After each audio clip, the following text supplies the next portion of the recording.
دیکھو 8واں جو پارہ ہے اس کا شروع کا جو آدھا ہے اس میں سورہ انعام ہے، اور یہ سورہ انعام جو ہے 7ویں پارے میں ہی شروع ہو جاتی ہے۔ انعام کسے کہتے ہیں؟ انعام عربی زبان میں ان جانوروں کو کہتے ہیں جو پالے جاتے ہیں، جو پالتو جانور ہے ان کو انعام کہا جاتا ہے۔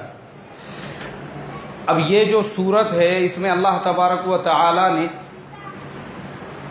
8ویں پارے میں خصوصاً جانوروں کے بارے میں ہی احکامات بیان کیے ہیں کہ کون سے جانور مسلمان کے لیے حلال ہے اور کون سے جانور مسلمانوں کے لیے حرام ہے۔ اس لیے سارے جو احکام ہیں یہ جانوروں کے متعلق ہے، اس لیے اس سورت کا نام ہی سورہ انعام ہے۔ اس لیے اس میں 8ویں پارے میں اللہ نے آیت نازل فرمائی، قُلْ لَا أَجِدُ فِي مَا أُوحِيَ إِلَيَّ مُحَرَّمًا عَلَىٰ طَاعِمٍ يَطْعَمُهُ إِلَّا أَن يَكُونَ مَيْتَةً أَوْ دَمًا مَّسْفُوحًا أَوْ لَحْمَ خِنزِيرٍ فَإِنَّهُ رِجْسٌ أَوْ فِسْقٌ أُحِلَّ لِغَيْرِ اللَّهِ بِهِ فَمَنِ اضْطُرَّ غَيْرَ بَاغٍ وَلَا عَادٍ فَإِنَّ رَبَّكَ غَفُورٌ رَّحِيمٌ۔ یہ جو آیت ہے اس میں اللہ تبارک و تعالی نے اپنے نبی کو حکم دیا، اے محمد صلی اللہ علیہ وسلم لوگوں کو بتاؤ کہ بھئی جو کچھ بھی تم کھاتے ہو یہ حرام نہیں ہے، لیکن ان میں جو حرام ہے وہ اللہ تبارک و تعالی نے تمہارے لیے مقرر کر دیا ہے، کیا حرام ہے اور کیا حلال ہے۔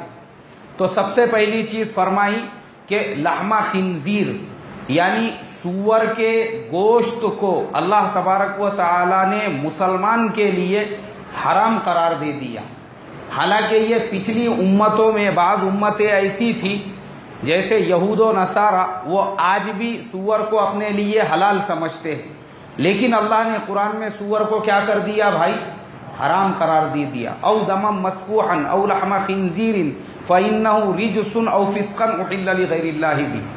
اسی طریقے سے بہتا ہوا جو خون ہے اس کو بھی اللہ تبارک و تعالی نے حرام قرار دے دیا۔ اسی طریقے سے مردار کو اللہ تبارک و تعالی نے حرام قرار دے دیا۔ اسی طریقے سے ایسا حلال جانور جو اللہ کے نام پر حلال نہ کیا گیا ہو اس کو بھی اللہ نے ہمارے لیے حرام قرار دے دیا۔ اس لیے میرے محترم بزرگوں، جتنی غذائیں اور جتنے جانور ہم لوگ کھاتے ہیں ہم کو پتہ ہونا چاہیے اس میں حلال کیا ہے اور حرام کیا ہے۔ اسی لیے علماء اور مفسرین نے لکھا ہے کہ جانور 3 قسم کے ہوتے ہیں۔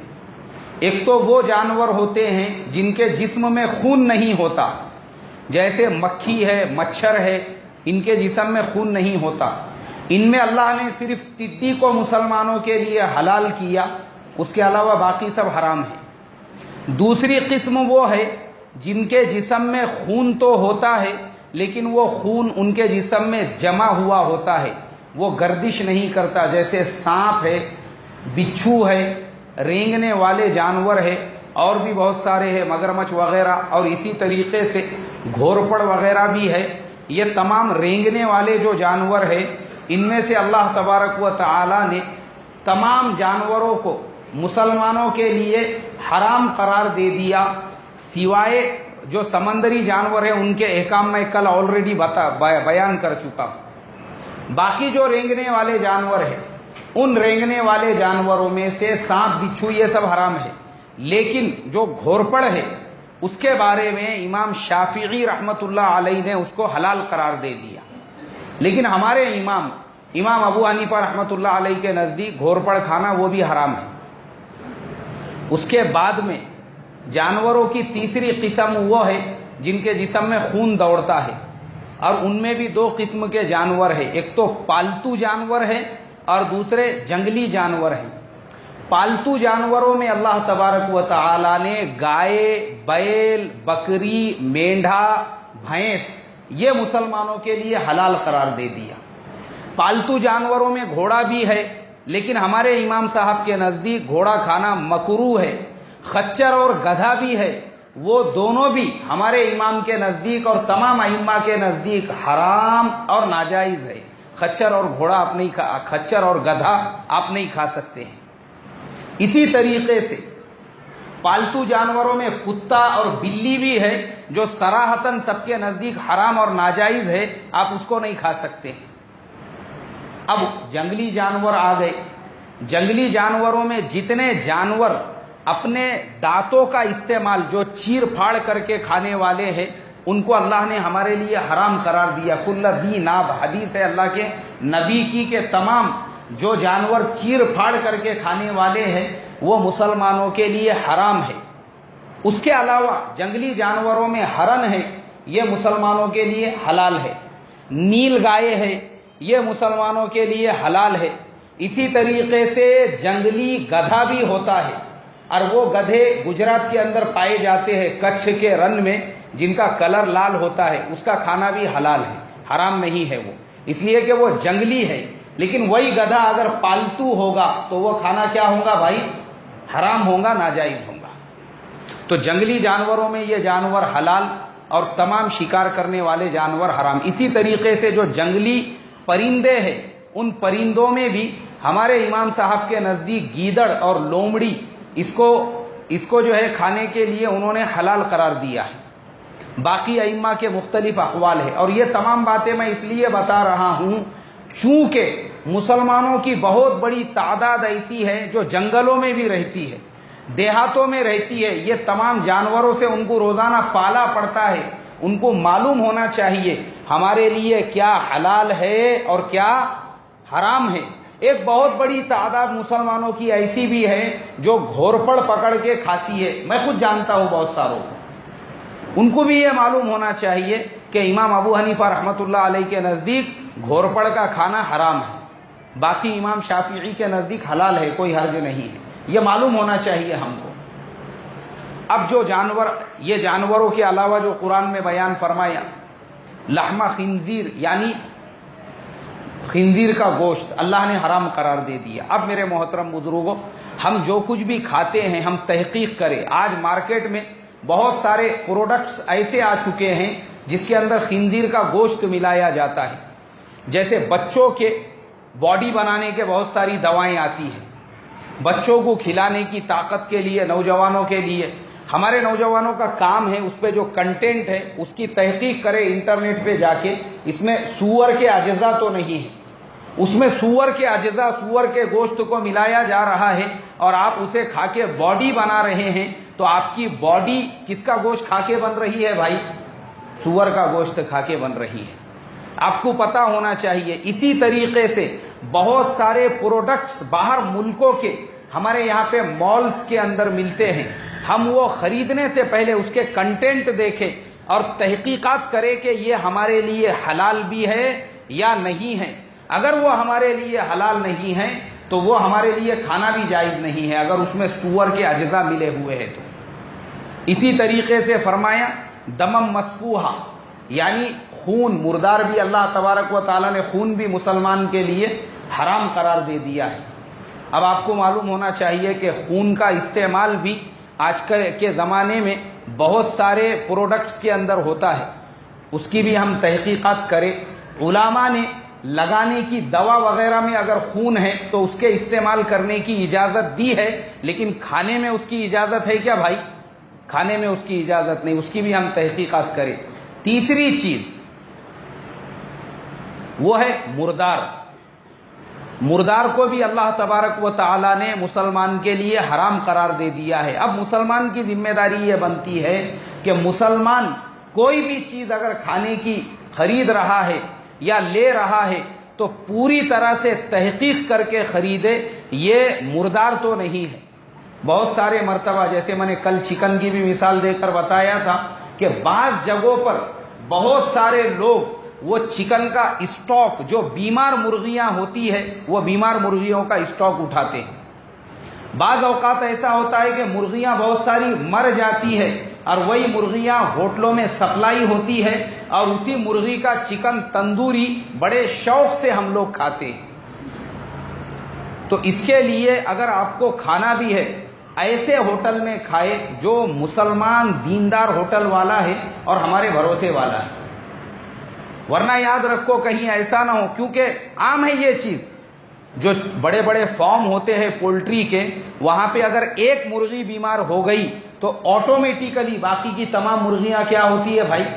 بیمار ہوتی ہے. ایک مر گئی اس کے بعد ان کا نمبر شروع ہو جاتا ہے، پھر وہ مردار مرغیوں کو کیا کریں گے؟ اور کس نے دیکھا؟ ہم نے تھوڑی اپنی آنکھوں سے دیکھے کہ وہ بسم اللہ بول کے انہوں نے ذبح کیے تھے اور مرغی زندہ تھی۔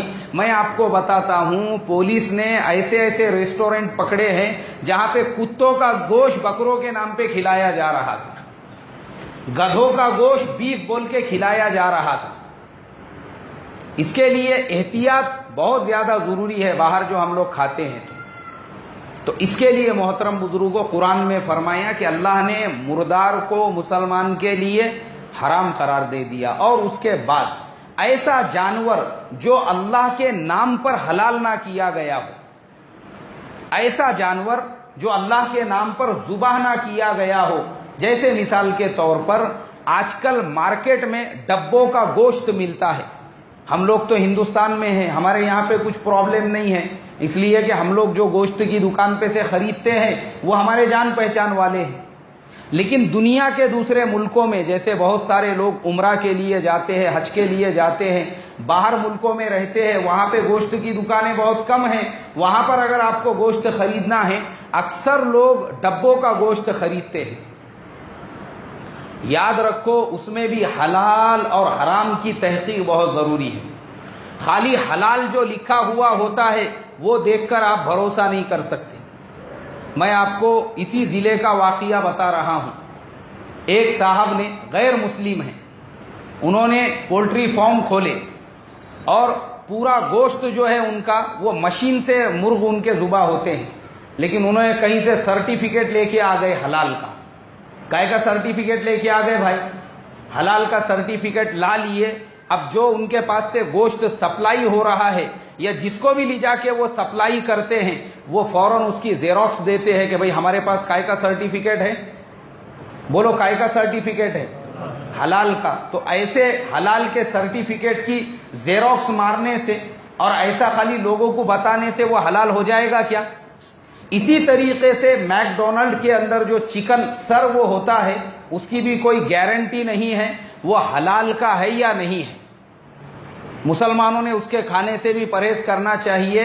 اسی طریقے سے KFC کے اندر بھی جو چکن سپلائی ہوتا ہے وہ بھی حلال طریقے سے ذبح کیا ہوا ہے یا نہیں ذبح کیا ہوا ہے، کوئی گارنٹی نہیں۔ ان کے پاس جو حلال کا سرٹیفکیٹ ہے وہ سعودی عربیہ کا ہے، ملیشیا کا ہے، کسی اور ملک کا ہے۔ مجھے بتاؤ ان کی دکان کہاں پہ چل رہی ہے؟ کہاں پہ چل رہی ہے؟ ہندوستان میں چل رہی ہے۔ سرٹیفکیٹ کہاں کا ہے؟ سعودی کے لوگوں نے آ کے دیکھے یہاں پہ، کیا روزانہ وہ بیٹھے ہوئے ہیں ان کی دکان پہ نگرانی کرتے ہوئے کہ بھائی یہ حلال مال بیچ رہے ہیں؟ تو اس کے لیے امریکن جتنے بھی پروڈکٹس ہوتے ہیں، خاص طور پہ کھانے پینے کے، اس سے مسلمانوں نے بچنا چاہیے، پرہیز کرنا چاہیے۔ ہم لوگوں کو پتا ہونا چاہیے کہ یہ KFC اور میک ڈونلڈ جو ہے یہ صرف پبلک کو لوٹنے والی دکانیں ہیں۔ میک ڈونلڈ کا جو ایک برگر ہوتا ہے، ایک برگر کا جو اس کے اوپر کاسٹ لگتی ہے، جو خرچہ لگتا ہے، وہ اس سے 6 گنا زیادہ پیسے لوگوں سے لیتا ہے۔ یہ میں نہیں بول رہا ہوں، میں نے BBC لندن کی رپورٹ دیکھا ہوں۔ میرے خیال سے 3-4 دن پہلے ہی وہ لوگ بتا رہے تھے کہ میک ڈونلڈ والوں کا جو پروفٹ ہے، جو نفع ہے، دنیا کے اندر سب سے زیادہ ہے کھانے پینے کی چیزیں بیچنے والوں میں، اس لیے کہ 10 روپے کی چیز وہ لوگ 100 روپے میں بیچتے ہیں۔ 1 روپے کے 2 پاؤ ہوتے ہیں اور 1.5 روپے کی ٹکیا ہوتی ہے۔ وہ 2.5 روپے کا برگر آپ کو 75 روپے میں 100 روپے میں ملتا ہے۔ اب بتاؤ مجھے کہاں سے اس کی جو قیمت ہے، اور مسلمانوں کا پیسہ فضول جگہ پہ برباد ہو رہا ہے۔ تو اس کے لیے محترم بزرگوں، یہ امریکن پروڈکٹس کھانے سے ہمارے نوجوانوں نے پرہیز کرنا چاہیے۔ اب اس کے بعد اگلی آیت میں ہم لوگ جاتے ہیں۔ اللہ تبارک و تعالی نے اپنے نبی کو حکم دیا، قل تعالوا اتل ما حرم علیکم ربکم اللہ تشرکوا بہ شیئا وبالوالدین اللہ تشرکوا قل تعالوا اتل ما حرم ربکم قل تعالوا اتل ما حرم ربکم، اور اس کے بعد میں فرمایا اللہ تشرکوا بہ شیئا وبالوالدین احسانا ولا تقتلوا اولادکم من املاق نحن نرزقکم وإیاہم ولا تقربوا الفواحش ما ظهر منها وما بطن وَلَا تَقْتُلُوا النَّفْسَ الَّتِي حَرَّمَ اللَّهُ إِلَّا بِالْحَقِّ. یہ جو آیت ہے اس کے اندر اللہ تبارک و تعالیٰ نے اپنے نبی کو حکم دیا، اے محمد صلی اللہ علیہ وسلم لوگوں کو بلاؤ اور بلا کے ان کو اللہ کا یہ حکم سناؤ کہ اللہ کی ذات میں کسی کو بھی شریک مت کرو. اللہ تشرکوا بہ شیئا وبالوالدین احسانا، اور اپنے ماں باپ کے ساتھ حسن سلوک کرو. پہلا کام اللہ کی ذات میں شریک نہیں کرنا. اللہ کی ذات میں شریک نہیں کرنے کا مطلب یہ ہے میرے محترم بزرگوں کہ کسی بھی اعتبار سے، چاہے عقیدے کے لائن سے ہو یا کسی بھی اعتبار سے ہو، ہمارا ایمان پہاڑوں کے جیسا مضبوط ہونا چاہیے کہ جو کچھ بھی ہوتا ہے وہ کس کے کرنے سے ہوتا ہے؟ اللہ کے کرنے سے ہوتا ہے. اللہ تبارک و تعالی سب کچھ کے بغیر سب کچھ کر سکتے ہیں، اور سب کچھ اللہ کے بغیر کچھ کر سکتا ہے کیا؟ نہیں کر سکتا. یہ ایمان ہونا چاہیے مسلمان کا، یقین ہونا چاہیے. شرک اللہ کو بالکل پسند نہیں ہے. جیسے آج کے زمانے میں مسلمانوں نے بہت سے اللہ بنا لیے ہیں، نعوذ باللہ اپنے لیے بہت سارے اللہ. اولاد نہیں ہو رہی ہے تو پتہ چلا کہ فلانی درگاہ ہے، وہاں پہ قفل باندھنے سے بچے پیدا ہوتے ہیں، تو مسلمان صاحب چلے گئے وہاں پہ. کیوں؟ اولاد مانگنے کے لیے. اور انہوں نے بابا سے منت مانگ لی کہ مجھے اگر اولاد پیدا ہوں گی تو میں یہاں پہ آ کے کندوری کروں گا. یہ حرام ہے، ناجائز ہے، اس لیے کہ آپ غیر اللہ کے نام پہ جانور ذبح کر رہے ہیں. کسی کا کاروبار نہیں چل رہا ہے، پتا چلا کہ فلانے بابا کی درگاہ پہ چلے جاؤ، مسلمان صاحب وہاں پہ نیاز لے کے پہنچ گئے. کسی کو اولاد نہیں ہو رہی ہے، اولاد کے بھی بابا، پتہ نہیں کائے کائے کے بابا مسلمانوں نے ایسے بنا لیے ہوئے ہیں. چلم والے بابا اور پان والے بابا، گھوڑے والے بابا، طوطے والے بابا، بکرے والے بابا، اور فلانے شاہ، یہ شاہ، ٹکلے شاہ، جھپرے شاہ، لنگڑے شاہ، ٹنڈے شاہ، ایسے ایسے شاہ بنا لیے، اور وہ شاہوں کی قبریں بنا لی اور ان قبروں کو اپنے لیے سجدہ کرنے کا اڈا بنا دیا. اللہ حفاظت فرمائے. اور ہر امام کے نزدیک دیکھو، بریلوی مسلک کے سب سے بڑے جو امام تھے، امام اعلی حضرت جنہیں کہا جاتا ہے امام احمد رضا خاں صاحب بریلوی رحمت اللہ علیہ، ان کے نزدیک بھی قبروں پہ جانا حرام اور ناجائز ہے.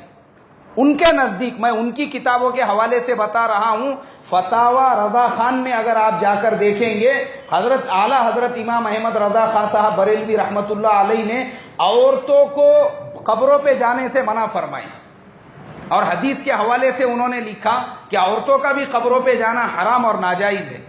یاد رکھو، کوئی بھی مسلک قبروں کے پرستش کی مسلمانوں کو اجازت نہیں دیتا. یہ عرض بھرانا، یہ سندل نکالنا، یہ اسلام میں نہیں ہے. یہ سب شرکیہ اعمال ہے. یہ منع کیا اللہ تبارک و تعالیٰ نے اس سے. تو ارے اللہ سے مانگ کر دیکھو، اللہ حاجتوں کو پورا کرنے والا ہے. کون پورا کرنے والا ہے؟ ہاں، قبروں میں جو سو رہے ہیں، جن کی قبروں پہ مسلمان جا کر منتیں اور نیازیں مانگتے ہیں، وہ تمہارے میرے جیسے انسان تھے. کون تھے وہ؟ تمہارے میرے جیسے انسان تھے. وہ کسی کے ہاتھ میں کچھ نہیں. اللہ نے نبیوں کے ہاتھ میں بھی کنٹرول نہیں دیا، صحابہ کے ہاتھ میں بھی کنٹرول نہیں دیا، تابعین، تبع تابعین، بزرگان دین، اولیاء اللہ کے ہاتھوں میں بھی اللہ نے کنٹرول نہیں دیا. اس لیے کہ سارا کنٹرول اگر کسی کے ہاتھ میں ہے، وہ کس کے ہاتھ میں ہے بھائی؟ اللہ کے ہاتھ میں ہے. وَعِندَهُ مَفَاتِحُ الْغَيْبِ لَا يَعْلَمُهَا إِلَّا هُ. اللہ فرماتے ہیں، اور پھر اللہ نے دوسری جگہ بھی بیان کیا قرآن میں بار بار کہ سارے عالم کا کنٹرول یہ اللہ کے ہاتھ میں ہے. تو پھر ہم غیر اللہ سے کیوں مانگتے ہیں؟ کیوں گڑ گڑاتے ہیں؟ کیوں بابا لوگوں کے پاس میں جا کے اپنے عقیدے اور ایمان خراب کرتے ہیں؟ ارے بابا کی قبریں تو چھوڑ کر دو، بعض جگہوں پر یہ دیکھنے ملا مسلمانوں نے چھلاوے بنائے ہوئے ہیں. کس کا چھلاوا ہے؟ بولے غوث پاک کا چھلاوا ہے. انا للہ و انا الیہ راجعون. مجھے آپ بتاؤ، کھنڈوبا میں اور وہ چھلاوے میں خالی کلر کا فرق ہے. کائی کا فرق ہے بھائی؟ ہاں کھنڈوبا کا جو مندر ہوتا ہے اس پہ لال کلر ہوتا ہے اور چھلاوے پہ کون سا کلر ہوتا ہے؟ ہرا کلر ہوتا ہے. یہ چھلاوا غوث پاک کا چھلاوا ہندوستان میں کہاں سے آ گئے؟ اور اللہ حفاظت فرمائے، بعض جگہ تو مسلمانوں نے اپنے دھندے کرنے کے لیے، اپنے پلاٹ بیچنے کے لیے وہاں پہ بھی چھلاووں کی درگاہیں بنا دی. یہ مسلمان ہے یہ. اسی لیے علامہ اکبر الہ آبادی نے کہا تھا کہ آنکھیں قبریں جو، یعنی اگر ان کو قبروں کے اوپر آنکھیں ہوتے ہیں مساجد میں، علامہ اقبال رحمت اللہ علیہ کا شعر ہے وہ، کہ جس کے اندر انہوں نے فرمایا کہ قبروں کے سجدے کرنے والے کون ہیں؟ مسلمان ہی ہے. اسی لیے میرے محترم بزرگوں، ہمارے عقیدے صحیح ہونا چاہیے چاہے کچھ بھی ہو. اللہ تبارک و تعالی نے حضرت ابراہیم علیہ السلام کو 90 سال کی عمر میں اولاد عطا فرمائی. زکریا علیہ السلام کو 80-90 سال کی عمر میں اولاد عطا فرمائی. اللہ آپ کو دے سکتا ہے یا نہیں دے سکتا ہے؟ ارے مانگو اللہ سے. میں نے آج سے 2-3 سال پہلے 17ویں پارے کی تفسیر میں ایک آیت بیان کی تھی، اور میں ہر سال سناتا ہوں کہ بھائی جس کو اولاد نہیں ہو رہی اس نے یہ دعا پڑھنا، ربی لا تذرنی فردا وانت خیر الوارثین. اور ماشاءاللہ وہ تفسیر جو ہے سنتے سنتے کسی طریقے سے رتنا گیری کے اندر ایک صاحب کے پاس میں پہنچ گئی. انہوں نے وہ سننے کے بعد اس کے اوپر عمل شروع کیے، اور مجھے رمضان سے پہلے میرے خیال سے شعبان میں یا رجب میں ان کا فون آیا تھا. بولے مولانا میری عمر بھی ہو چکی ہے اور میرے اہلیہ کی بھی عمر بہت زیادہ ہو چکی ہے، لیکن تفسیر میں ہم نے وہ قرآن کی آیت جو سنے تھے 2 سال سے ہم دونوں میاں بیوی اس پہ عمل کر رہے تھے، 22 مہینے کے بعد اللہ نے ہم کو اولاد عطا فرمائی.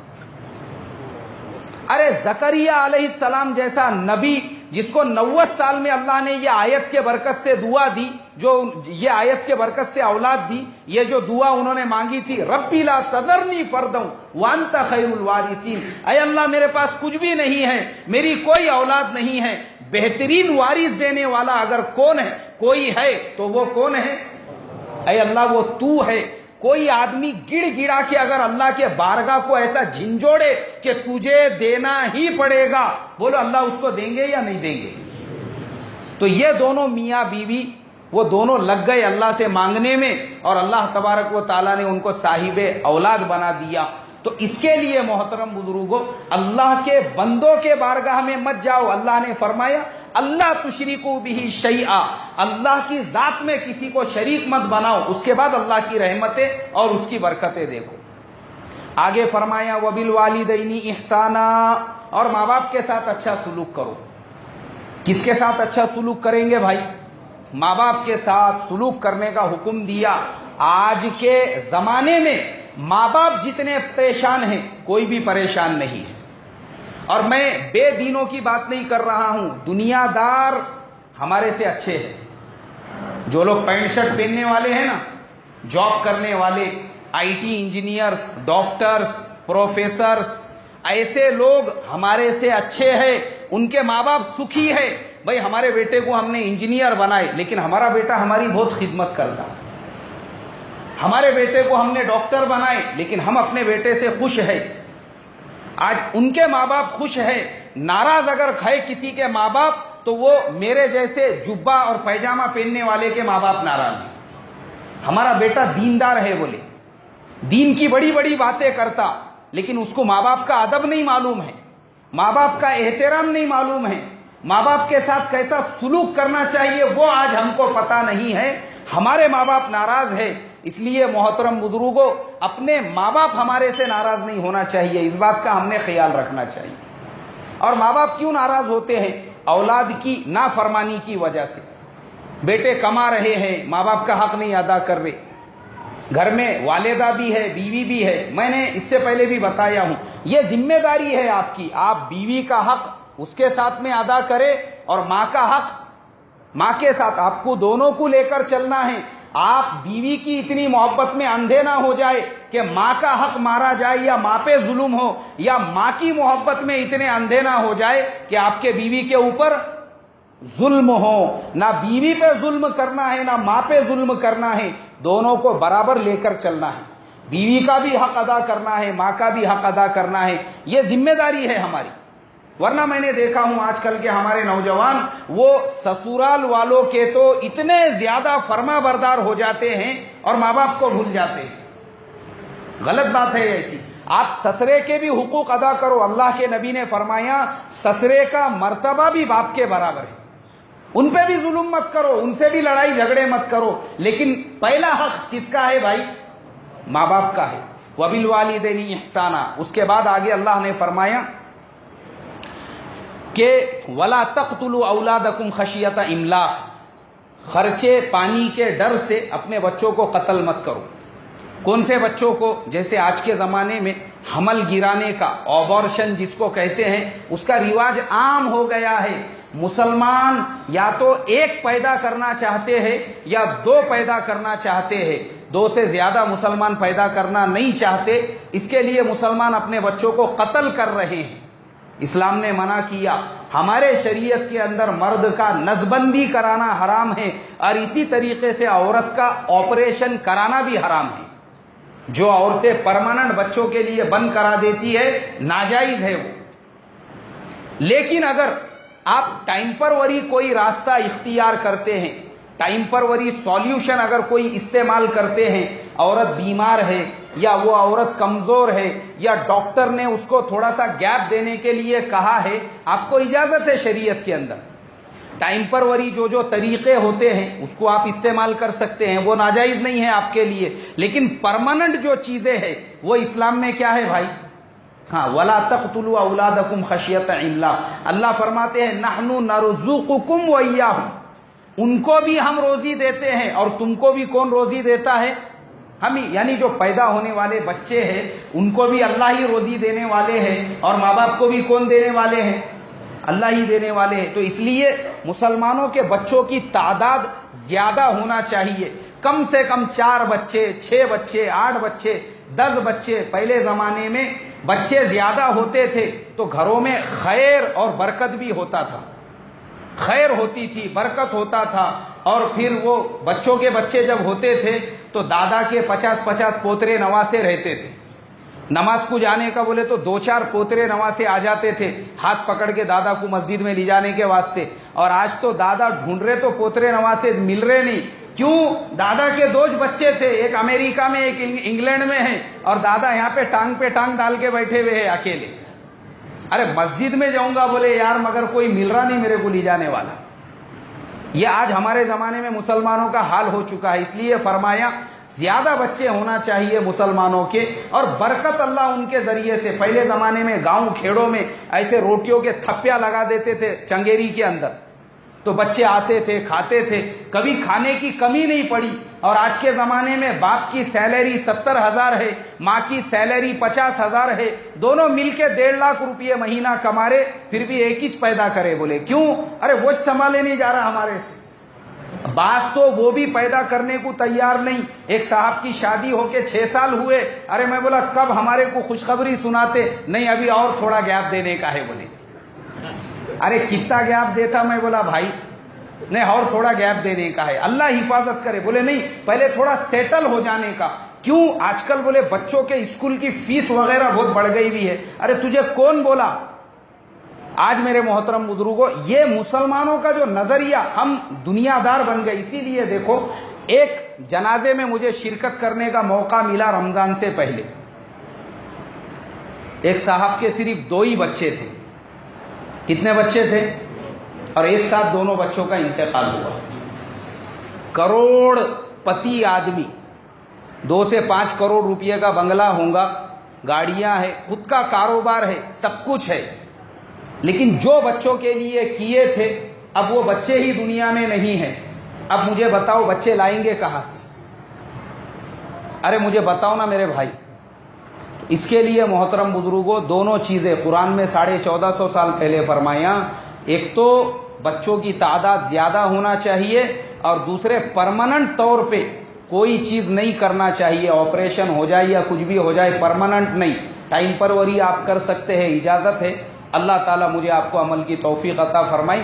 اور بھائی آخر میں شکریہ ادا کرنا چاہتا ہوں ہمارے واجد بھائی کا اور ہمارے عمران بھائی جو ہے سافٹ ویئر انجینئر صاحب، انہوں نے دیکھے کہ مولانا کا آواز بیٹھ گیا، کھانسی واسی ہو گئی، تو دونوں نے 2 3 باکس جو منرل واٹر کے رہتے وہ ہمارے کمرے میں لا کے رکھ دیے۔ اب وہ اتنی کوانٹٹی ہو گئی کہ بقرعید تک پانی لانے کی ضرورت نہیں۔ اللہ دونوں کو جزائے خیر عطا فرمائے اور دونوں کو ترقیات سے نوازے اور دونوں کو آب کوثر کا پانی پلائے اور ہمارے واجد بھائی کو نیک صالح اولاد عطا فرمائے۔ سبحان اللہ و بحمدہ، سبحانک اللہم و بحمدک، نشہد ان لا الہ الا انت، نستغفرک و نتوب الیک۔ سبحان ربک رب العزۃ عما یصفون وسلام علی المرسلین والحمد للہ۔